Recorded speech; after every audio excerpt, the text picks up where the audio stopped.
இது middle game. இப்போ அவங்களுக்கு 2 பான் எல்லா பீஸும் ஈக்குவலாக இருக்குது. பட் ஆனால் பான் மட்டும் ரெண்டு பான் எக்ஸ்ட்ரா இருக்குது. ப்ளஸ் இங்கே குயின் 3rd ரேங்க்ல வேறு என்ட்ரி இருக்குது. நம்ம ரூக் வந்து இங்கே 5th ரேங்க்ல வேறு என்ட்ரியாக இருக்குது. இந்த கிங் சைடு வீக்காக இருக்குது. இன்னும் வீக் பண்ணுற கான்ஃபிகரேஷன்ஸ் இருக்குது. அதனால இப்போ என்ன பண்ண போகிறோம்னா இந்த வீக்ஸை நம்ம ஒரு பீஸை சாக்ரிஃபைஸ் பண்ணி இன்னும் இந்த வீக்கை பெருசாக்க போகிறோம். அதுக்கு வந்து ரூக் ஹச்சுன்ட்டு ஹச்சு அடித்தோம்னா இப்போ அவங்களுக்கு 2 ஆப்ஷன்ஸ் இருக்குது. ஒன்று கிங் G7 அல்லது G8 H5. First G8 H5 அடித்தாங்கன்னா இங்கே செக்கருக்கு அப்புறம் G8 H5 அடித்தாங்கன்னா இப்போ நம்ம இங்கே அடிக்கக்கூடாது. ஏன்னா மிஸ்டேக் ஆகிடும். குயின் அடித்தா ரூக் இன்ட்டு. ஸோ அவங்களுக்கு ஒரு ரூக் எக்ஸ்ட்ரா வந்துடும். அதனால நம்ம குயின் C7 செக் வைக்கணும். இப்போ அவங்களுக்கு 2 ஆப்ஷன் இருக்குது. ஒன்று rook king H6 R king H8. இப்போ அவங்க கிங் H6 வச்சாங்கன்னா ரூக்குன்ட்டு G8 செக்கு அந்த மாதிரி ஸோ ஆயிரும். இங்கே வைக்க முடியாது. இந்த ரூக் கிங்கவே மூவ் பண்ண முடியாது. குயின் வச்சு தான் மாறிக்கணும். அப்போ குயின் வச்சு மாறிச்சோன்னா அடித்து மேட் ஆயிரும். ஸோ அவங்க கிங் H6 மிஸ்டேக்.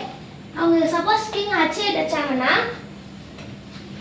இப்போ குயின் E5 செக்கு.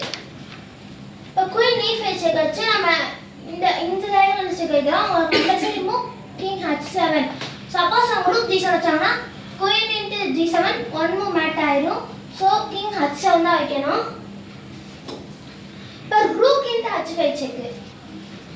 இப்போ ரூக் இன்ட்டு H5 செக்கு. இப்போ நம்மளுக்கு ஒரே ஒரு ஆப்ஷன் இங்கே தான் இருக்குது. சப்போஸ் அவங்க குயின் இன்ட்டு வச்சாங்கன்னா நம்ம குயின் இன்ட்டு அடிச்சிடலாம். அதனால் நம்மளுக்கு ஒரு குயின் எக்ஸ்ட்ரா கிடைக்கும். அவங்களுக்கு ஒரே ஒரு மூவ் இருக்குது கிங் G6. கிங் G6 வச்சாங்கன்னா இப்போ குயின் G5 செக்கு. இப்போ அவங்களுக்கு செக் வந்துருச்சு. இப்போ அவங்களுக்கு கிங் கம்பல்சரி மூவ் வந்து கிங் F7. அப்போ நம்ம என்ன பண்ணிட்டோம்னா இந்த சைடு பிடிச்சிட்டோம், இந்த சைடில் கட் ஆஃப் பிடிச்சிட்டோம், இப்படி கட் ஆஃப் பிடிச்சிட்டோம். இப்போ ஒரு மூணு மேட் ஆகும்னா குயின் ரூக் H7 செக் வைக்கணும். இப்போ அவங்க எங்கே போனாலும் ஒரு மூவ் மேட். இப்போ அவங்க ரூக் வச்சு வச்சாங்கனாலும் இதுன்ட்டு இங்கே செக் அடிச்சு மேட் பண்ணிடும். கிங் F8 வச்சாலும் குயின் E7 செக் மேட் ஆயிரும். கிங் அவங்க E8 போனாலும் குயின் E7 செக் மேட் ஆயிரும். ஸோ இங்கே வச்சதுக்கப்புறம் என்ன மூவ் பண்ணாலும் செக் மேட். யாருக்கா டவுட் இருக்கா?